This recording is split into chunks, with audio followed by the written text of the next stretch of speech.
Hello and welcome to my TNA review. I'm gonna say it was kind of good. You may not agree with me, but I'm gonna review this show anyway. Beginning off with the beginning, Anderson, the whole Mr. Anderson, and maybe kind of Hogan and Bischoff, the asshole like song like thing. How they imitate the whole Charlie Sheen song with the winning, but kind of mixed up with Anderson. It was funny. Then Mr. Anderson comes out with this teacher from the University of, I don't know, Green Bay, Wisconsin, and talk about doing the match. Why he doesn't have that title shot? Because of Hogan and Bischoff, and talking about him, RVD, and then he kind of talks about some girl. He talks about how his teacher called him gay, I guess in college and that, and Mike checks him, man, and then Hogan and Bischoff come out. Whoever held that sign of Hulk Hogan made wrestling and Eric Bischoff a genius. Come on, that doesn't make sense. Next, Bischoff and Hogan talk about that he's not funny. He's not comical. It doesn't work. Bischoff goes on, but Hogan thinks it's funny and thinks it could work until RVD comes out. Talking about everybody called him to come to TNA. He wasn't going to come until Hogan called, and they believed it. And he believed it then, and he wants to be holed up and showing that he's telling that they're holding him back.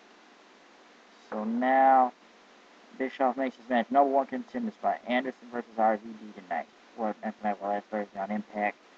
For number one contender spot until Stain. He is the special enforcer. The network wants him to be special enforcer, so it's showtime then. Mickey James won against Terra. Mickey James won with a Tornado DDT. That's alright match. The Pope went against O'Connell, Joe's Cameraman, Green Hornet, whatever.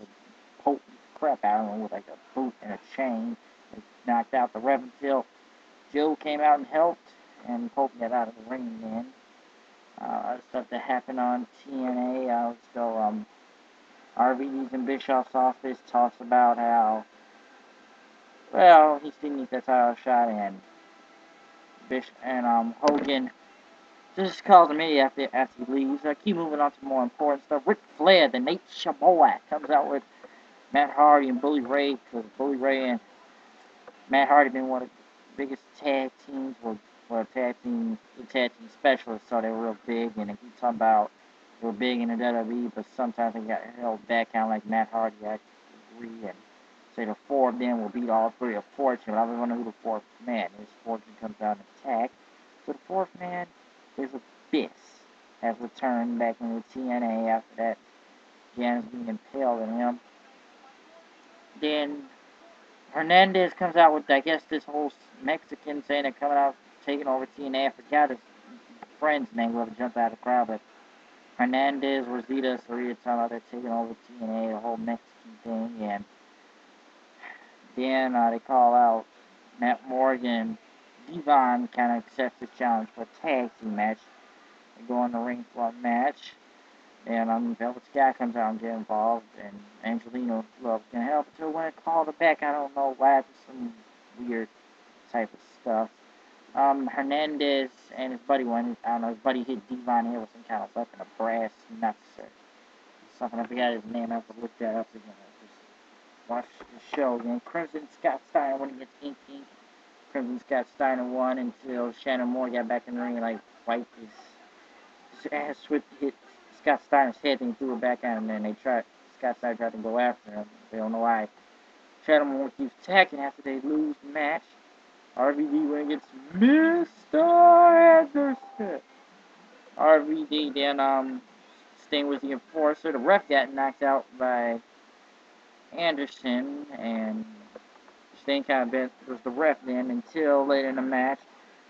Anderson does a mic check on RVD, knocks him out cold. Sting and Anderson keep fighting, and then somebody rings the bell. We don't know who it is. And then when they kind of come back out the commercial break, RVD doesn't even remember what happened in the match. He thinks he's getting ready for it. The match was over. It was done. So what was the point? And now we're trying to find out, so whatever happens next week on TNA, I think it was an alright show. You may not agree with me, like I said at the beginning, but I don't care. It's TNA. They're trying their best. But it's kind of sucking up just the whole victory roll with Jeff Hardy, and I don't know if he's still in the company, so have to find that out. Peace.